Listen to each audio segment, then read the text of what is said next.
Halo semuanya, kita lanjut lagi ya materi kita. Pembahasan kita kali ini yaitu masih tetap ini yang ikatan kimia ya. Oke, ini lanjut part yang berikutnya. Setelah part yang sebelumnya, teman-teman lihat aja ya, part-part sebelumnya itu udah diupload gitu. Tapi jangan lupa, saya minta tolong teman-teman sebelum kita mulai ini di subscribe dulu ya. Oke, dan jangan lupa nanti di-share buat teman-teman yang lain yang membutuhkan supaya kita sama-sama tahu, supaya kita sama-sama belajar meskipun kita jaraknya ya kita nggak tahu kita di mana yang mendengarkan ini kayak gitu. Oke, kita lanjut aja.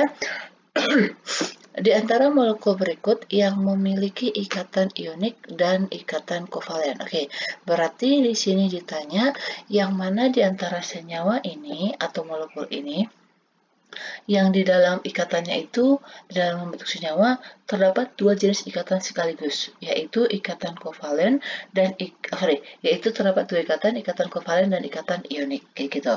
Oke, berarti pertama teman ini kan nih ya. Ini yang diketahui adalah dalam bentuk senyawa. Tidak ada nomor atom yang diketahui. Oke, jadi kalau seperti ini soalnya bagaimana kita menjawab? Oke, caranya yaitu kalau misalnya ya teman-teman sering latihan mungkin atau dia bakalan hafal, oh berarti Ca itu golongan 2 kayak gitu. Tapi kalau misalnya teman-teman semuanya udah hafal nih golongan A yang 1 sampai 8 itu sangat membantu sekali. Oke, jadi ini kita eliminasi aja ya. Oke, sekali lagi teman-teman harus ingat kalau misalnya nih ikatan ion, ya kan? Ikatan ion itu terbentuk dari ikatan apa dengan apa? Oh, maksudnya unsur apa dengan unsur apa, kayak gitu. Jadi harus tahu dulu yang itu, ya kan? Jadi kalau ikatan ion, oke. Jadi kalau ikatan ion itu kan terbentuk dari unsur logam dan unsur non-logam, ya kan? Kalau dia unsurnya logam, berarti dia mudah melepaskan elektron. Oke, mudah melepas elektron. Sedangkan kalau dia non-logam, ini berarti dia mudah menangkap.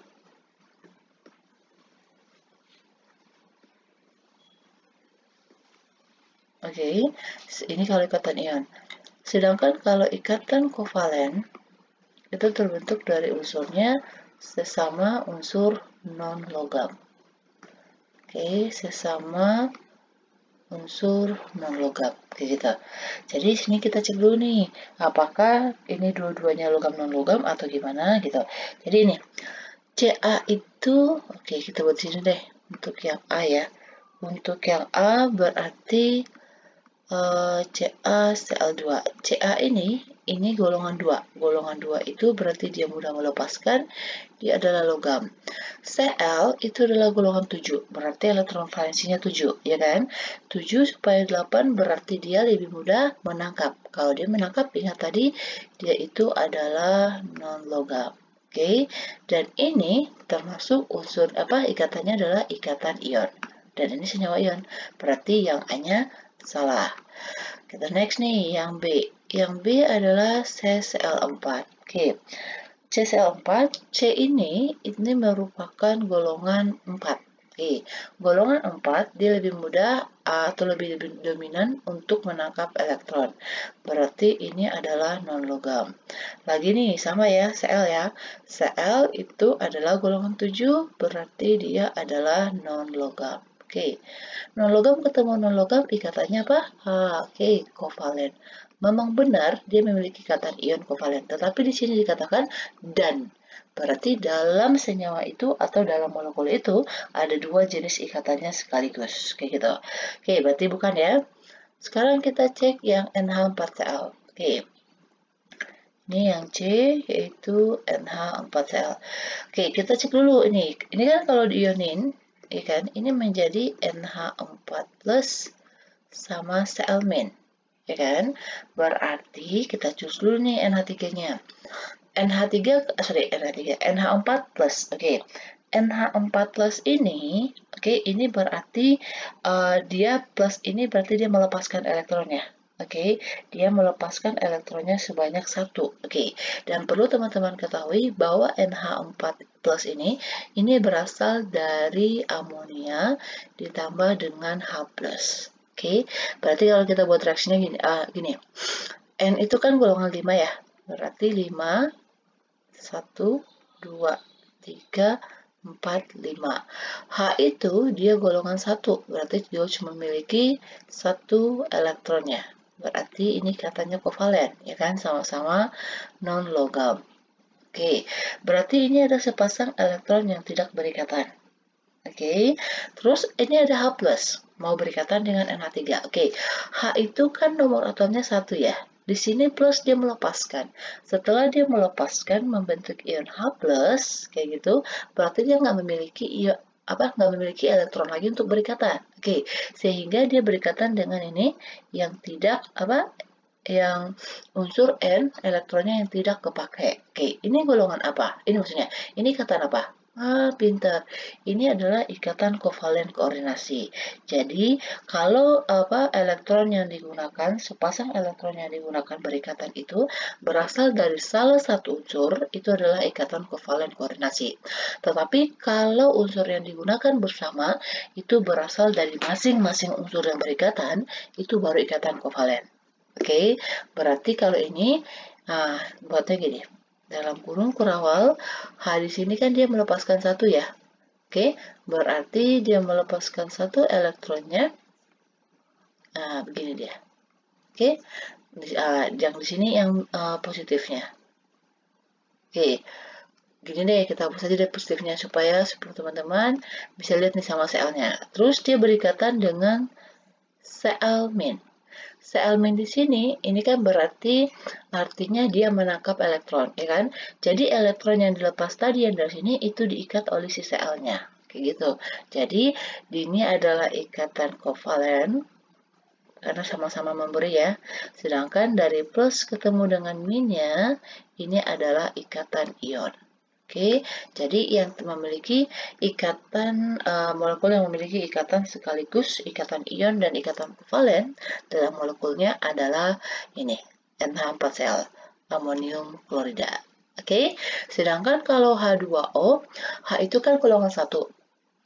Tapi dia punya 1 elektron, dia menangkap elektron supaya dia duplet seperti helium. Oke, berarti dia non-logam. Baru ini non-logam, ya kan? O juga golongan 6, ini non-logam, berarti dia termasuk kepada kovalen. K ini golongan 1, berarti mudah melepaskan elektron, ini adalah logam. Cl golongan 7, berarti dia lebih mudah menangkap, berarti dia adalah non-logam. Gitu. Oke, next lagi. Nih, unsur, ada unsur nih, boron, nitrogen, fluor, sama hidrogen membentuk senyawa. Oke, ini ada senyawanya yaitu NH3BF3. Ikatan yang terdapat dalam molekul tersebut. Oke, kita cek ikatannya, yaitu ada NH3BF3. Kalau untuk ini, ya, kalau untuk soal ini ya, kalau teman-teman yang belum hafal tabel periodik ini sangat terbantu. Kenapa? Karena di soalnya dikasih tahu nomor atomnya, gitu. Tetapi kalau misalnya tadi tidak diketahui nomor atomnya, kemungkinan teman-teman mau gimana buatnya, kayak gitu, ya kan? Kecuali kalau teman-teman udah biasa mengerjakannya dan juga udah tahu dia berada di golongan berapa, kayak gitu. Jadi nggak perlu buat yang namanya konfigurasi, nggak perlu lagi ingat-ingat atau di mana, kayak gitu. Tapi cukup tahu aja. Kalau misalnya teman-teman udah tahu dia golongan berapa, berarti golongan itu kan sama dengan elektron valensinya ya. Jadi, suatu unsur itu dia berikatan dengan unsur lain yang digunakan adalah elektron valensinya. Kayak gitu. Oke, berarti ini kita buat dulu nih konfigurasi masing-masing ya, karena diketahui nomor atomnya. Oke, kita buat di sini aja. Boron dia 5, berarti ini kita buat konfigurasi apa nih? Dua-duanya aja ya, supaya teman-teman bisa ya. Kalau di subkulit kan 1s2, 2s2, 2p1. Berarti elektron valensinya nanti yang ini, yang sp, ya kan? Sedangkan kalau yang n, berarti ini 7, ini 1s2, 2s2, 2p berapa t? 2p3 ya. Oke, elektron valensinya berarti yang ini. Yang paling terluarnya berarti subkulitnya S sama P. Kalau dia F9, berarti 1s2, 2s2, 2p5. berarti yang ini. Kalau dia H, oke, 1 berarti J1, S1. Ini dia. Oke, atau kita buat kulitnya deh supaya teman-teman terbiasa ya. Kalau kulitnya kan ini berarti 2, 3, ini 2, 5, ini 2, 7, ini 1. Kayak gitu. Oke, sekarang kita buat dulu ini ikatan yang terdapat pada NH3. Jadi NH3 ini kan kita lihat di sini nih, N itu kan dia 5 nih elektron valensinya. Kalau elektron valensinya 5, berarti dia lebih mudah menangkap elektron. Ini berarti dia non-logam. Ini 3 terakhirnya berarti dia mudah melepaskan atau gini, boron itu kan dia mudah melepaskan di sini ya. Maksudnya kita lihat nomor elektron valensinya kan dia 3. Tetapi boron ini dia cenderungnya masuknya ke dalam non-logam. Sering berikatannya non-logam. Kalau boron. Kalau fluor, ini kan dia elektron valensinya 7 ya. 7 berarti dia lebih mudah menangkap, berarti dia adalah non-logam juga. Sedangkan hidrogen, ya kan, dia cuma memiliki elektronnya 1. Jadi supaya dia seperti gas mulia, dia menangkap elektron. Berarti ini juga termasuk non-logam. Jadi dia menangkap 1 elektronnya supaya nanti elektronnya dia itu 2, sehingga sama dengan elektronnya unsur helium yang golongan gas mulia. Jadi semuanya adalah non-logam ya.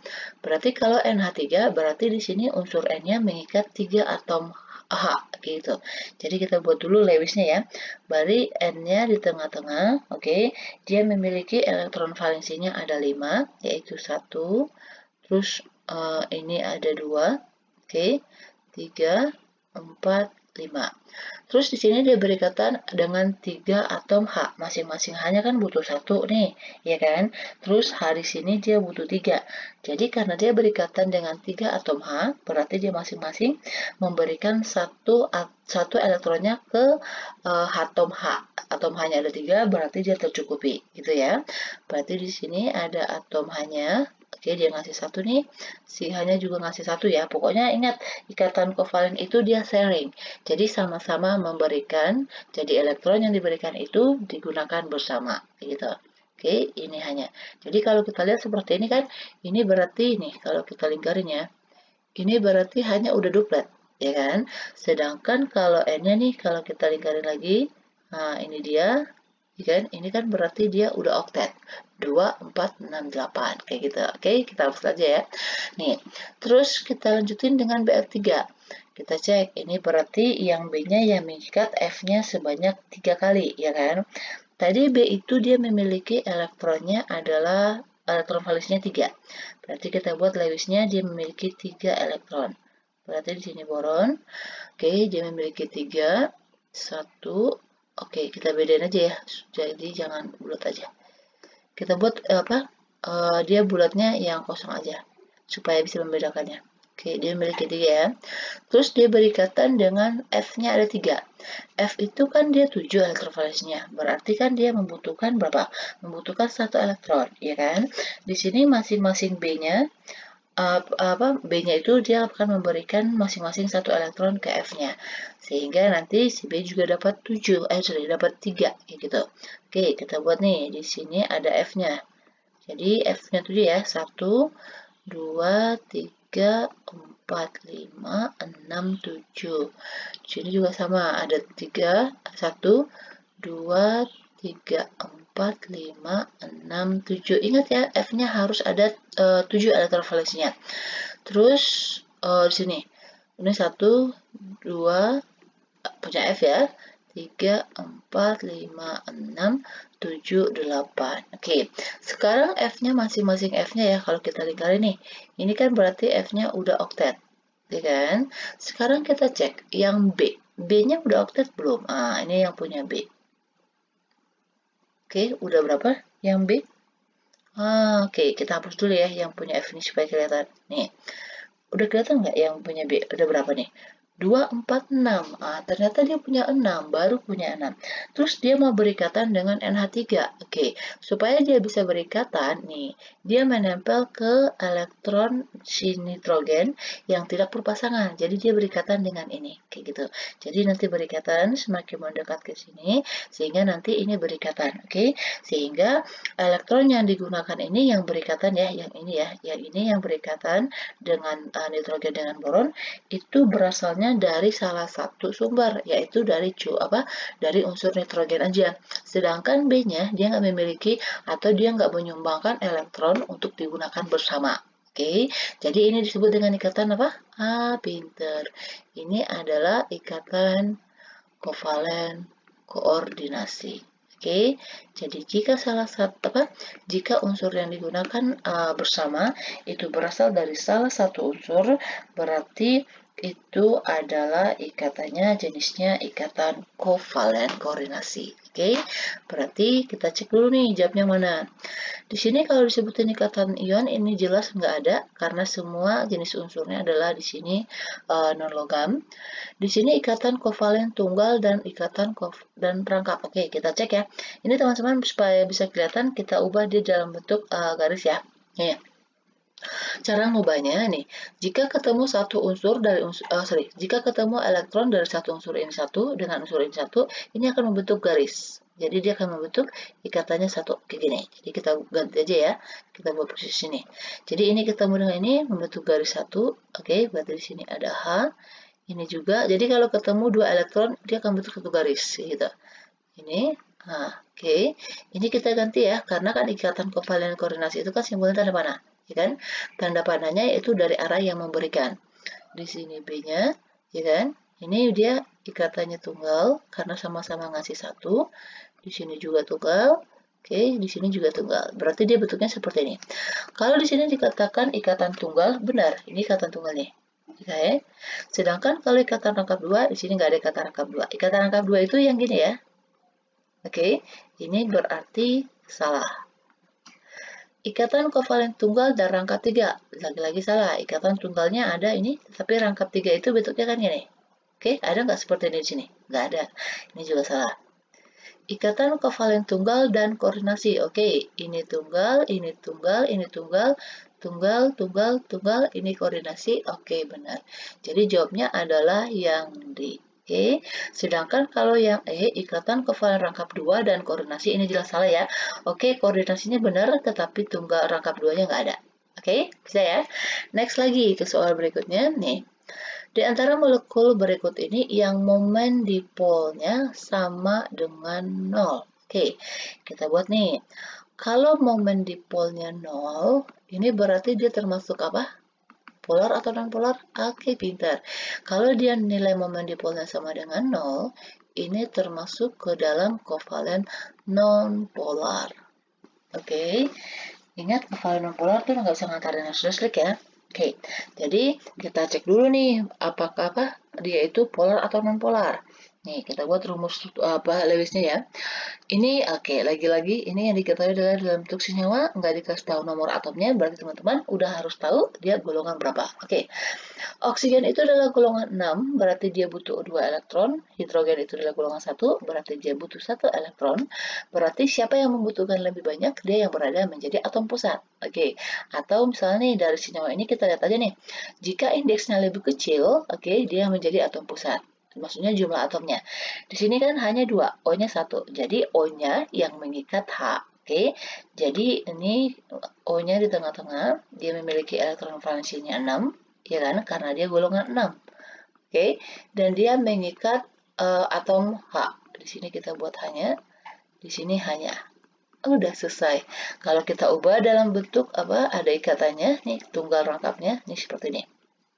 Di sini ada elektron bebas. Oke, caranya gini.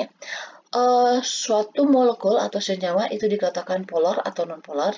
Kita lihat dari perbedaan keelektronegatifan, ya kan? Keelektronegatifan itu adalah kemampuan suatu unsur menarik elektron ke arahnya dia untuk berikatan. Gitu. Jadi kita lihat nih. Jadi siapa yang lebih gampang nangkap ya? Ini kan elektron yang digunakan bersama nih. Jadi ini nanti ketariknya ke arah mana? Kayak gitu. Oksigen itu dia elektron valensinya 6. H itu elektron valensinya 1. Berarti yang lebih gampang nangkap yang mana? Oke, oksigen. Berarti ini elektronnya ketarik ke arah O. Yang ini juga sama, ketariknya ke arah O. Oke, kalau kita lihat bentuknya, ini adalah simetris. Oke, sekali lagi, ciri-ciri dari nonpolar itu ya, yang pertama dia momen dipolnya 0. Terus yang kedua, itu bentuknya adalah simetris. Oke, bentuknya adalah simetris. Ini masuk ke nonpolar juga. Ini bentuknya adalah simetris, oke? Karena arahnya itu semuanya ke arah O, oke? Tetapi, nih perhatiin, kalau dia memiliki elektron bebas pada atom pusatnya, ini dia adalah polar, oke? Berarti ini kita buat di sini tidak memiliki, oke? Tidak memiliki elektron bebas. Oke, jika dia tidak memiliki elektron bebas, itu berarti dia non-polar. Sedangkan di sini dia memiliki, berarti itu polar. Oke, berarti di sini katanya yang momen dipolnya sama dengan 0, berarti ini salah. Cek lagi NH3. NH3 itu berarti, kita buat ya, dia N itu golongannya golongan 5, berarti dia memiliki elektron valensinya 5. Oke, dan dia mengikat 3 atom H. Di sini atom H-nya. Oke, berarti ini, lihat lagi, ada elektron bebasnya. Dan ini kalau N dengan H, ketariknya kemana? Ke N, ya kan?